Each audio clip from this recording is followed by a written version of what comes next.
I think we provided sufficient evidence that the Founding Fathers believed in this idea that within one nation there were two kingdoms, the church and the state, and they were supposed to function separately one from another, each within its own sphere, each with its own sword. But we were noticing in our last session that the Founding Fathers did not always abide by the principles that they taught. In other words, they expressed their opinions, but their actions did not always reflect what they taught. And we were dealing specifically with James Madison and the comment that David Barton had made that the Founding Fathers were inconsistent sometimes in their application of these two principles upon which the United States was built. And we read a statement from Timothy Hall, where he expressed this contradictory character of the Founding Fathers sometimes in what they taught versus what they practiced. And we were dealing with a bill that was introduced by James Madison titled "A Bill for Punishing Disturbers of Religious Worship and Sabbath Breakers." Interestingly enough, on that same day, Thomas Jefferson introduced a bill, and I'm going to read the bill now. It's in your syllabus in the middle of the page. "No man shall be compelled to frequent or support any religious worship, place, or ministry whatsoever, nor shall be enforced, restrained, molested, or burdened in his body or goods, nor shall otherwise suffer on account of his religious opinions or beliefs, but that all men shall be free to profess and by argument to maintain their opinion in matters of religion, and that the same shall in no wise diminish, enlarge, or affect their civil capacities." Now, that's what Jefferson introduced this very same day that this bill was introduced to punish people who broke the Sabbath Sunday as it was understood back then. Is this obviously a contradiction? A contradiction in the same day, because Madison's bill stated, "If any person on Sunday shall himself be found laboring at his own or any other trade or calling, or shall employ his apprentices, servants, or slaves in labor, or other business, except it be in the ordinary household, he shall forfeit the sum of 10 shillings for every such offense." In other words, he's going to be fined, because he's doing work on what they believe to be the Sabbath, which was really Sunday. Now, it's important to realize that both of these bills were introduced in 1786, which is actually 5 years before the Bill of Rights is approved. And so we need to understand that this is the maybe early Thomas Jefferson and James Madison. Incidentally, do you know that this bill that was introduced by James Madison was actually written by Thomas Jefferson? That's what makes it even more interesting. The basic point, folks, is that the Founding Fathers were not always consistent with the principles that they taught in actual practice. For example, they taught that all men are created equal and have been endowed by their Creator with certain inalienable rights, except for the African Americans. How did they treat the African Americans? As slaves, right? They brought from Africa. Were they guaranteed liberty and the pursuit of happiness in life? Of course not. So was that unconstitutional? Of course it was unconstitutional. The point is that just because they did not abide by their principles does not mean that that this nation was not founded upon those principles. Are you understanding what I'm saying or not? The fact is that we have plenty of evidence that this nation was established upon this idea of separation of church and state. Now let's go to the title, John Adams and the Treaty of Tripoli. On June 10, 1797, which is 1 year before the deadly wound is administered to the papacy, John Adams signed into law, he was the president, the Treaty of Tripoli. And a part of the Treaty of Tripoli read like this: "The government of the United States is not in any sense founded upon the Christian religion." I'll tell you, Christian conservatives in the United States have had almost a heart attack over this statement in the Treaty of Tripoli. Because they say, what do you mean? This is a Christian nation. This was established a Christian nation.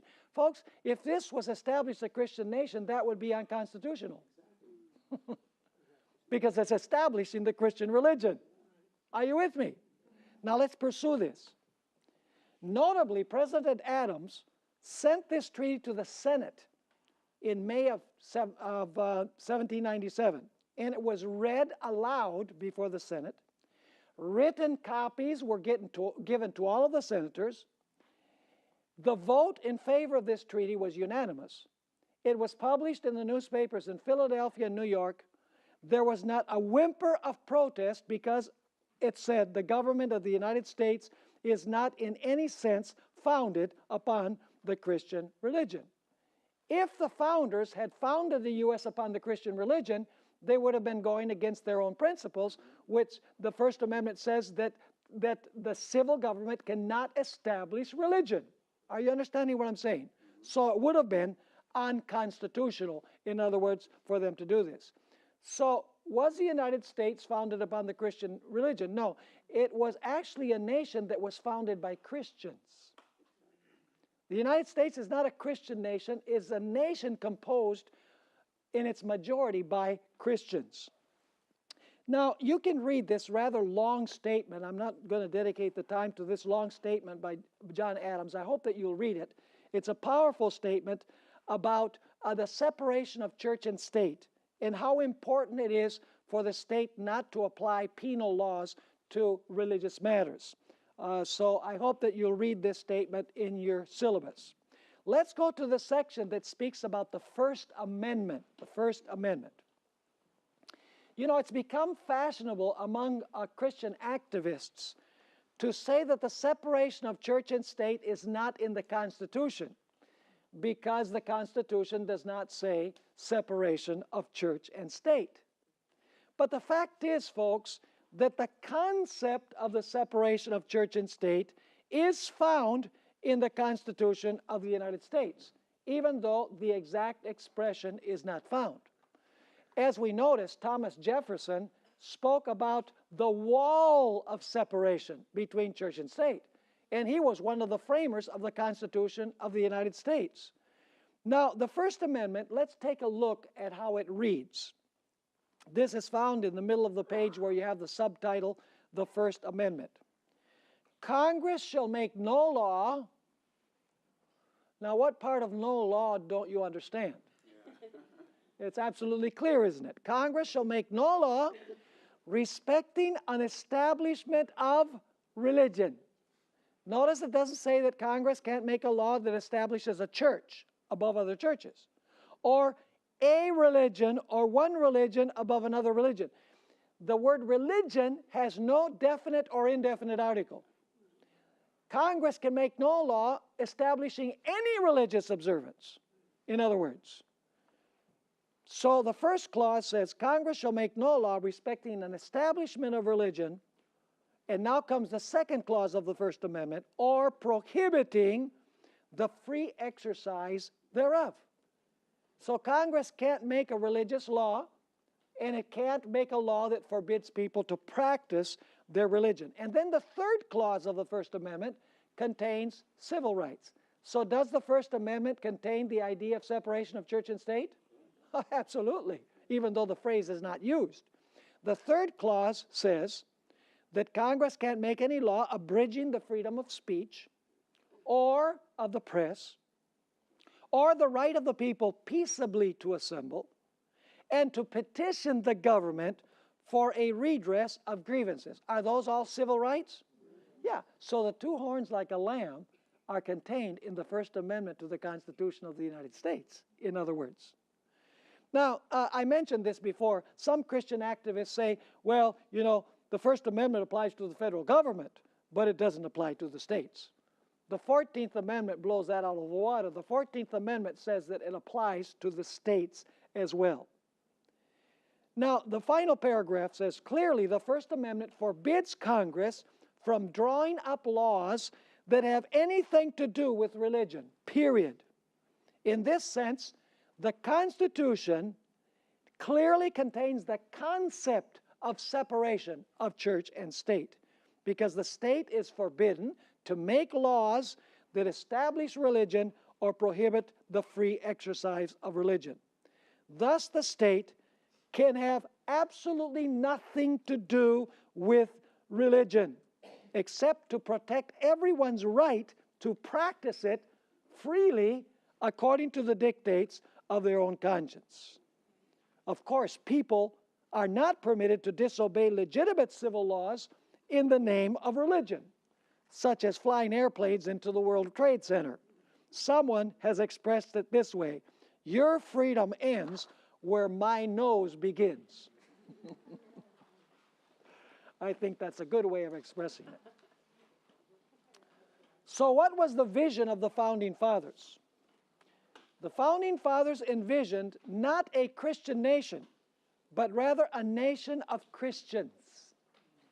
Their ideal was that the church should do the work of implanting Christ's kingdom in the human heart by teaching honesty, chastity, respect for life and property, family values, etc. In this way, the church would leaven society from within, and society would be moral and righteous. Not by legislation. Does the church have a role to play when it comes to the morality of society? Yes. The church is indispensable. It's vital. The idea was not that the government should impose by legislation the moral values of the church to make society moral. This is not the mission of the church. The mission of the church is to leaven society by preaching the Word of God, so that society can be transformed from inside out, not from outside in. This is what is taught in the parable of the leaven. Now, in the remaining time that we have in this session, I want to read a series of statements by other thinkers concerning separation of church and state. And I will begin with Thomas Paine. In many ways, he was a pain. Ellen White describes him as an enemy of the Bible and an enemy of religion, and he's one of the few people that Ellen White says will be outside the holy city after the 1,000 years. But he said some very interesting things about this idea of separation of religion from the civil power. In 1791 to 1792, you have a book that he wrote, The Rights of Man, where he stated, persecution is not an original feature in any religion, but it is always the strong marked feature of all law religions. In other words, religions that are based on civil law, or religions established by law. Take away the law establishment, and every religion reassumes its original benignity. Are you understanding what he's saying? Here's another statement. Toleration is not the opposite of intolerance, but the counterfeit of it. We say the opposite of intolerance is tolerance. No, he says that's a false idea. He continues saying, both are despotisms. The one assumes to itself the right of withholding liberty of conscience, the other of granting it. Are you catching the point? Now let's notice what Isaac Backus had to say. This is 1773. This is really early. Religious matters are to be separated from the jurisdiction of the state, not because they are beneath the interests of the state, but quite to the contrary, because they are too high and holy, and thus are beyond the competence of the state. I love that statement. Notice what Patrick Henry had to say. This in 1770, he lived between 1736 and 1799. That religion, or the duty we owe to our Creator, and the manner of discharging it, can be directed only by reason and conviction, not by force or violence. and therefore all men are equally entitled to the free exercise of religion according to the dictates of conscience. Was this a prevalent idea back then? I mean, can you see the two horns like a lamb in the writings of all of these individuals? It's very clear. Samuel West preached a sermon in 1776. Is that an important date? Notice what he preached. For the civil authority to pretend to establish particular modes of faith and forms of worship, and to punish all that deviate from the standards which our superiors have set up, is attended with the most pernicious consequences to society. It cramps all free and rational inquiry, fills the world with hypocrites and superstitious bigots, nay, with infidels and skeptics. It exposes men of religion and conscience to the rage and malice of fiery, blind zealots, and dissolves every tender tie of human nature. Those are strong words. And I cannot but look upon it as a peculiar blessing of heaven that we live in a land where everyone can freely deliver his sentiments upon religious subjects and have the privilege of worshiping God according to the dictates of his own conscience, without any molestation or disturbance, a privilege which I hope we shall ever keep up and strenuously maintain. John Leland, 1791. I'm reading this because I want you to see that this idea was broad. The two horns like a lamb were contained in many, many writings of the founding fathers and those who lived at that time. Here is what John Leland had to say. Is conformity of sentiments in matters of religion essential to the happiness of civil government? In other words, is everybody getting together and believing the same thing a good thing for government, is what he's asking. Not at all. Government has no more to do with the religious opinions of men than it has with the principles of the mathematics. Let every man speak freely without fear, maintain the principles that he believes, worship according to his own faith, either one God, three gods, no God, or 20 gods, and let government protect him in doing so. That is to say, see that he meets with no personal abuse or loss of property for his religious opinions. Instead of discouraging him with proscriptions, fines, confiscation, or death, let him be encouraged as a free man to bring forth his arguments and maintain his points with all boldness. Then, if his doctrine is false, it will be confuted. And if it is true, though ever so novel, let others credit it. When every man has this liberty, what can we wish for? For more? A liberal man asking for nothing more of government. So clear.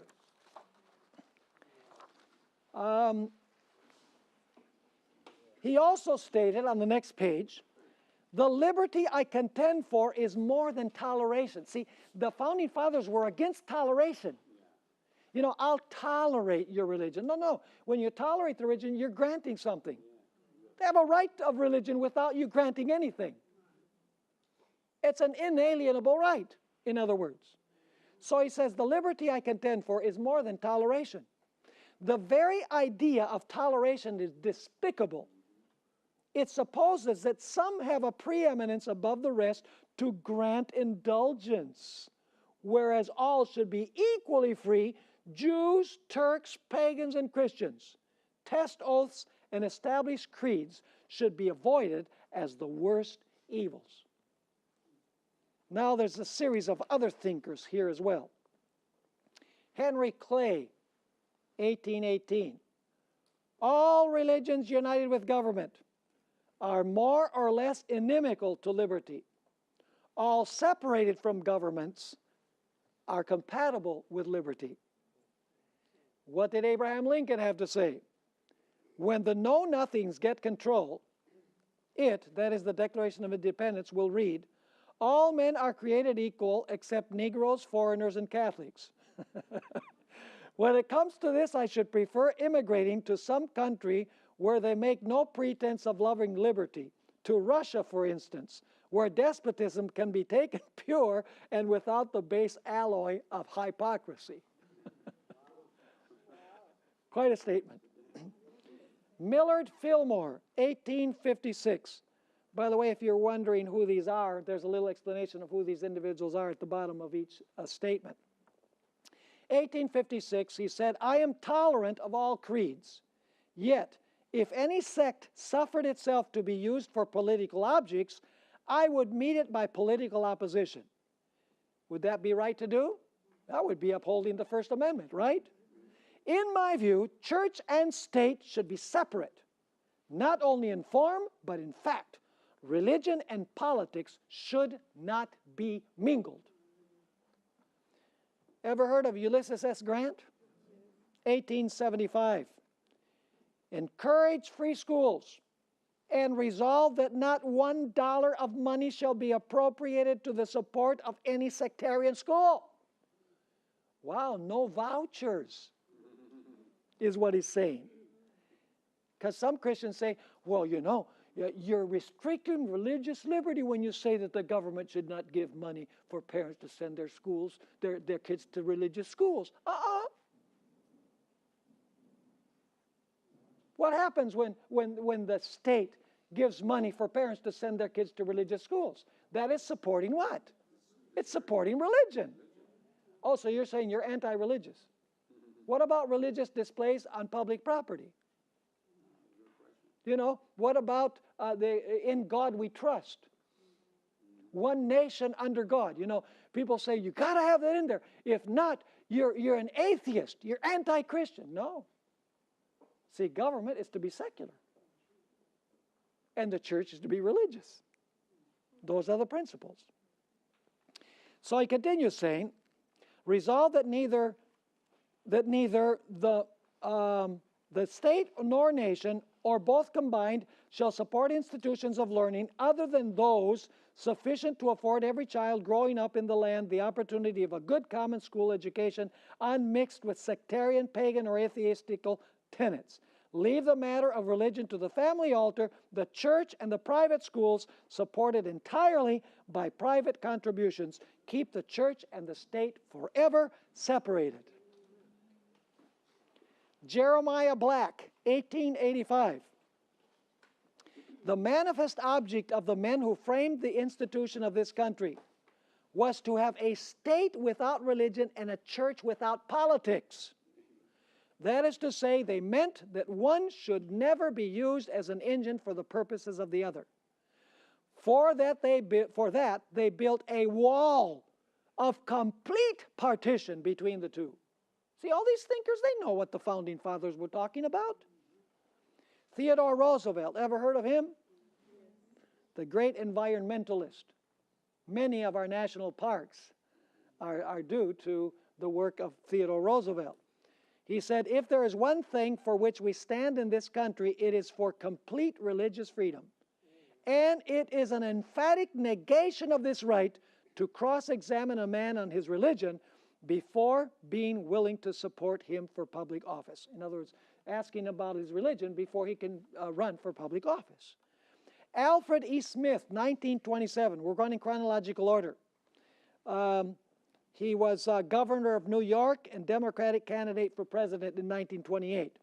I believe in absolute freedom of conscience for all men and equality of all churches, all sects, and all beliefs before the law as a matter of right and not as a matter of favor. See, it's an inalienable right, is what he's saying. It's not granted. Listen, religious freedom is not granted by the government. It belongs to the church. You know, the government doesn't grant you the right to happiness. It's a divine right that you have, apart from government. All the government can do is protect that right. So he says, I believe in absolute freedom of conscience for all men and equality of all churches, all sects, and all beliefs before the law as a matter of right and not as a matter of favor. I believe in the absolute separation of church and state and in the strict enforcement of the Constitution that Congress shall make no law respecting the establishment of religion or prohibiting the free exercise thereof. I believe that no tribunal of any church has any power to make any decree or enforce any or any force in the land, or enforce any law in the land other than to establish the status of its own communicants within its own church. John F. Kennedy, who was a Roman Catholic, 1959. Interesting what he said. It is my firm belief that there should be separation of church and state in the United States. By the way, Rick Santorum said that that was one of the worst things that Kennedy ever said as President of the United States. His speech that he gave, that we're going to read in a few moments, the speech that he gave to the ministers in Houston, to the Ministerial Association. So he says, it is my firm belief that there should be separation of church and state in the United States. That is, that both church and state should be free to operate. Is that the two horns? Yeah. Without interference from each other in their respective areas of jurisdiction. We live in a liberal democratic society which embraces wide varieties of belief and disbelief. There is no doubt in my mind that the pluralism which has developed under our Constitution, providing as it does a framework within which diverse opinions can exist side by side and by their interaction enrich the whole, is the most ideal system yet devised by man. I cannot conceive of a set of circumstances which would lead me to a different conclusion. Did John F. Kennedy believe in the separation of church and state? I think that perhaps he might have gotten killed for it. But anyway, that's a conspiracy theory, which I said I don't believe in. Lyndon Johnson, 1964. This is after the death of John F. Kennedy. He's President of the United States. He says, I believe in the American tradition of separation of church and state, which is expressed in the First Amendment to the Constitution. By my office and by my personal conviction, I am sworn to uphold that tradition. Carl N. Degler, 1970, had this to say, in the 18th century, the American principle of separation of church and state was indeed an audacious experiment. It had never been tried before. Never before had a national state been prepared to dispense with an official religion as a prop to its authority, and never before had a church been set adrift without the support of the state. Throughout most of American history, the doctrine has provided freedom for religious development while keeping politics free of religion. And that, apparently, had been the intention of the Founding Fathers. Gerald R. Ford, remember him? He took the presidency when Richard Nixon was impeached. He stated, I believe that prayer in public schools should be voluntary. Incidentally, does the First Amendment allow students to get together for prayer in public school? Yes, it does. What it does not allow is for the school, which is funded by money from the federal government, to write a prayer and mandate that prayer for all students in the school. But you know, Christian activists, they say, well, you know, prayer was kicked out of public school. It wasn't kicked out. It's government-established prayers that have been kicked out of public schools. And when the government sponsors a prayer in public school, is prayer something we owe to the federal government? It's something we owe to God. So you're saying, Pastor, you're a secular humanist. No, I'm not a secular humanist. I just believe that prayer belongs to God. And you know, if you're going to pray, pray in the home. If the students want to gather and form a prayer group in school, more power to them. They can even form a Bible study group in school if it's their initiative. You know, some school officials have forbidden kids from doing that. They've been taken to court, and the school is lost because it's their religious right, as long as it's led by the students. So Ford says, I believe that prayer in public schools should be voluntary. It is difficult for me to see how religious exercises can be a requirement in public schools, given our constitutional requirement of separation of church and state. I feel that the highly desirable goal of religious education must be principally the responsibility of church and home. I do not believe that public education should show any hostility toward religion, and neither should it inhibit voluntary participation if it does not interfere with the educational process. He had it absolutely straight and correct. Sam J. Ervin. Anybody heard of him? Good old Sam. He was one of my favorite congressmen, senators to watch on television. This was when I was a teenager. This was a long time ago. But he was known as Honest Sam Ervin. He stated this: many sincere persons, 1983, many sincere persons charge that the school prayer cases show the Supreme Court to be hostile to religion, because the Supreme Court said no prayer in public schools, mandated and written by the government. So Christians said, oh, the Supreme Court kicked religion out of school. That's the argument. What did Sam Ervin have to say? This charge is what? Untrue and unjust. In these cases, the Supreme Court was faithful to its judicial duty. It enforced the First Amendment, which commands government to maintain strict neutrality respecting religion, neither aiding nor opposing it, but giving everybody the right, or protecting every right of every sect to practice their religion. He also stated this: government is contemptuous of true religion when it confiscates the taxes of Caesar to finance the things of God. And incidentally, George Bush signed an executive order taking federal money to get to charitable organizations. And these charitable organizations, there's no way of really checking to see whether they're really proselytizing for their religion. So this is an infringement of the separation between church and state, as far as I'm concerned. Here we find another statement by Sam Ervin. If religious freedom is to endure in America, the responsibility for teaching religion to public school children must be left to the homes and churches of our land, where this responsibility rightly belongs. Was he right? Absolutely. It must not be assumed by the government through the agency of the public school system. So Sam Ervin was in favor of kicking religion out of public school. That's the way the Christian right sees it in the United States. But no, we send our kids to public school to gain an education. Religion is something that should take place in the home, and it should take place in the church. Notice Leonard Levy. This is 1986.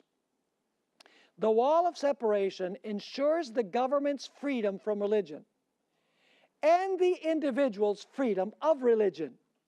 The second probably cannot flourish without the first. See the two horns there again? Time and again in these writings. John M. Swamley, 1987, had this to say: voluntary individual silent prayer has never been banned or discouraged in public schools. The Supreme Court has banned state-sponsored religious services. Those who advocate prayer services in the public schools do not want voluntary prayer. Is that true? You better believe it. They want the government to be officially involved in promoting and sponsoring prayer services so as to put pressure on children to engage in public prayer. They apparently do not care whether parents want their children to engage in public prayer or be indoctrinated with sectarian religious ideas. The object is to provide a captive classroom audience that will be exposed to the prayers of those with a religious message which they deliver in the form of a prayer. Leo Pfeffer, 1990, wrote this: recognizing the evils of man acting like God, or of man's using government to help God out in the managing the world, the traditional religionists, such as disciples of Roger Williams, Isaac Backus, and John Leland, joined with the deists in fashioning a system in which neither belief nor disbelief in God was to be a matter within the jurisdiction of human government. Both groups sought to secure a government that neither aided nor injured religion. And for this, both the establishment and free exercise clauses of the First Amendment were adopted. Now, John F. Kennedy, this is an interesting case. I remember when I lived in Caracas, Venezuela, because I grew up there in Venezuela from the time I was 5 till the time I was 14. I remember when John F. Kennedy was running for president of the United States, there was a great commotion in Adventist churches in Venezuela. They said, the Sunday law is right around the corner. For the first time, the United States is going to have a Roman Catholic president. And in the United States, there was also a lot of unrest about having a Roman Catholic president. In other words, there was great suspicion about the Roman Catholic Church having a president in the United States. So, John F. Kennedy had to go to the Houston Ministerial Association to express his views on church and state. And that happened on September 12, 1960, when he was running for president. Now, I want you to notice what he said. This is strange for a Roman Catholic to say this. And I believe that, you know, with Rick Santorum, for example, who is a radical Catholic, this went over like a lead balloon. He was extremely critical of John F. Kennedy for these words that he spoke. I'm going to read it now. I believe in an America where separation of church and state is absolute, where no Catholic prelate would tell the president, should he be Catholic, how to act, and no Protestant minister would tell his parishioners for whom to vote, where no church or church school is granted any public funds or political preference, and where no man is denied public office merely because his religion differs from the president who might appoint him or the people who might elect him. I believe in an American that is officially neither Catholic, Protestant, nor Jewish, where no public official either requests or accepts instruction on public policy from the Pope, the National Council of Churches, or any other ecclesiastical source, where no religious body seeks to impose its will directly or indirectly upon the general populace or the public acts of its officials, and where religious liberty is so indivisible that an act against one church is treated as an act against all. Did he have it straight? How is it that all of these thinkers had it straight, but a few radicals, Christian radicals today say, you know, that God has been kicked out of government? No, God hasn't been kicked out of government. The role of government is not to convert people to God. The role of government is to preserve the civil order. Now, Alexis de Tocqueville, you know who he was? He did a tour of the United States. He was a political thinker, French, and a historian. He toured the United States from 1831 to 1833. And he wrote a 2-volume set called Democracy in America. If you can get copies of these, it's a fascinating read, these 2 volumes. And I want you to notice the conclusion that he reached as to the reason why the United States was such a prosperous nation and such a peaceful nation. Because he interviewed many people in the United States to ask them what their opinion was. And this is how he expressed it. All attributed the peaceful dominion of religion in their country mainly to the separation of church and state. I do not hesitate to confirm that during my stay in America, I did not meet a single individual of the clergy or the laity who was not of the same opinion. Interesting. But Ellen White has given a dire warning. And I want to read this warning. Protestants have tampered with and patronized popery. That means the papacy. They have made compromises and concessions. Now listen to this. Which papists themselves are surprised to see and fail to understand. In other words, the papacy says, this is too good to be true. Another way of expressing it. What would she write today? This was back in the 1880s, where you had the national reform movement and the agitation for a national Sunday law.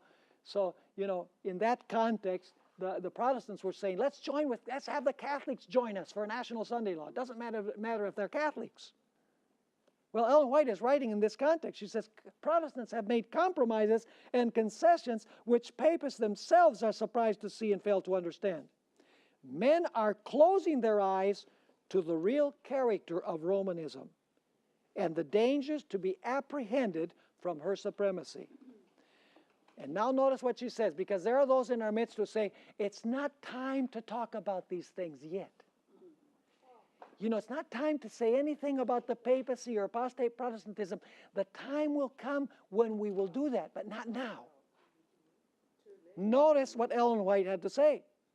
The people need to be aroused to resist the advances of this most dangerous foe to civil and religious liberty.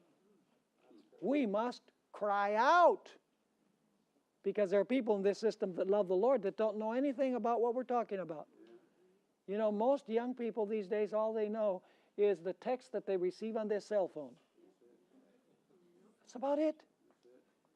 You know, people don't even communicate anymore. You know, sitting in the subway in New York, you know, everybody. It's ridiculous. Can we dedicate too much time even to good things? Of course we can. Absolutely. It's a waste of time. Let's answer our emails and get on with life. Notice this statement, friend. This is my favorite statement of Ellen White about what's going to happen with the United States. Was this nation established by divine providence? Yes. You know, that is one point where the book that I sent you ahead of time, I kind of disagree a little bit with what he says, because he gives the impression that the United States, although he does say in a couple places in the book that the United States is unique, I don't think he makes it strong enough that the United States was raised by the providence of God. Notice this statement. When the land which the Lord provided as an asylum for his people, that they might worship him according to the dictates of their own consciences, the land over which for long years the shield of omnipotence has been spread, the land which God has favored by making it the depository of the pure religion of Christ. When that land shall, through its legislators, that's Congress, isn't it? Through its legislators, abjure, that is abandon, forsake the principles of Protestantism, and give countenance to Romish apostasy in tampering with God's law, it is then that the final work of the man of sin will be revealed. And now comes the amazing statement. Protestants will throw their whole influence and strength on the side of the papacy. By a national act. What is a national act? It's an act of Congress. It's a law of Congress. By a national act enforcing the false Sabbath, they will give life and vigor, because the papacy has a deadly wound, right? They will give life and vigor to the corrupt faith of Rome, reviving, that means that she was dead, reviving her tyranny and oppression of conscience. Then it will be time for God to work in mighty power for the vindication of his truth. So, do you understand this prophecy of Revelation chapter 13, verses 11 to 18? You understand it better? Is it clear that this nation was established on the basis of two Christ-like principles? Church and state. Yes. Is it clear that this nation, slowly but surely, is starting to get ready, is warming up its vocal cords to speak like a dragon, by repudiating the principles of its constitution? We see things that are happening that show that this is absolutely true. So let me ask you this. Is the Adventist view of these prophecies biblical? Amen. Solidly biblical. Absolutely, folks. Was Ellen White right in her assessment and explanation of these prophecies? Absolutely, unquestionably, because we've studied this from the perspective of Scripture, we've studied it from the perspective of Ellen White, and we've studied it from the perspective of the great thinkers, starting with the founding fathers, all throughout the course of the history of this nation. Now we're going to go to our next lesson, the image of and to the beast. We've talked about the beast. We've dealt with the second beast of Revelation chapter 13. Now we need to talk about what is the image of the beast. By the way, it's the image of which beast? It's the image of the first beast. And who makes the image of the first beast? The second beast. That's right. Now, let's go to the introductory remarks here in the lesson, the image of and to the beast. In a previous lecture, we identified the sea beast of Revelation 13, verse 1 through 10 as the Roman Catholic papacy. We also studied the land beast of Revelation 13:11, and we noticed that it represents the United States. The two lamb-like horns represent the church and the state, separate from one another. What did the papacy do during the 1260 years? What characterizes especially the papacy? The union of church and state, because the Vatican is a church and it is a state. And in this way, it tries to influence the political leaders of the world through the state aspect of its existence. Now the question is, what is the image of the beast? In order to understand what the image of the beast is, the sea beast is, we must first ascertain what characterized the first beast. I mean, if it's an image of the beast, it must be like the first beast, right? You know, let me give you an example. When you get up in the morning and you look in the mirror, what do you see? A disaster. At least that's what I see, a total disaster. You know, something that really needs fixing. Does the mirror lie? I can argue with the mirror, but the mirror tells me the truth. It tells me just as I am. It is a reflection of me. So basically, the image of the beast is going to be a what? A replica or a reflection of the beast in honor of the beast.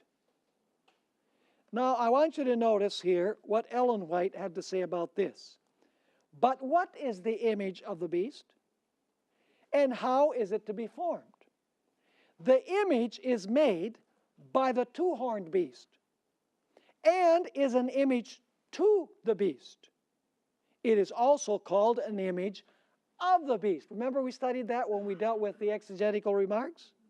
Then, to learn what the image is like and how it is to be formed, we must study the characteristics of the beast itself. What? The papacy. So here's the question. What is the central characteristic of the papacy which would help us understand what the image of the papacy is? The union of church and state. Folks, that is the foundation of the papacy. Everything the papacy does is founded on that.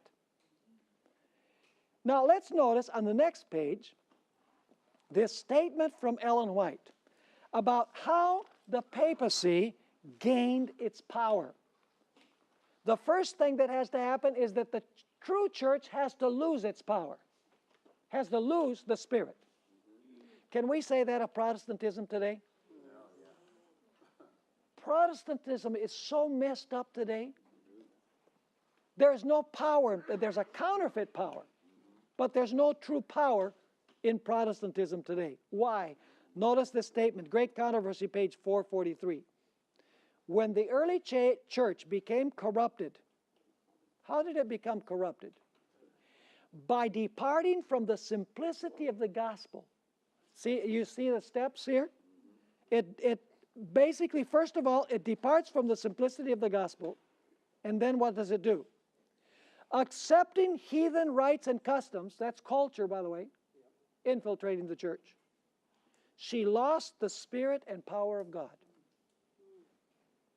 And in order to control the consciences of the people, see, because the conscience of the people didn't provide control anymore, so society's spiraling out of control. So what's the solution? The solution, you know, is to use force to make them to be moral. And so it continues saying, and in order to control the consciences of the people, and I added this because the Holy Spirit no longer did, she sought what? The support of the secular power. The result was the papacy.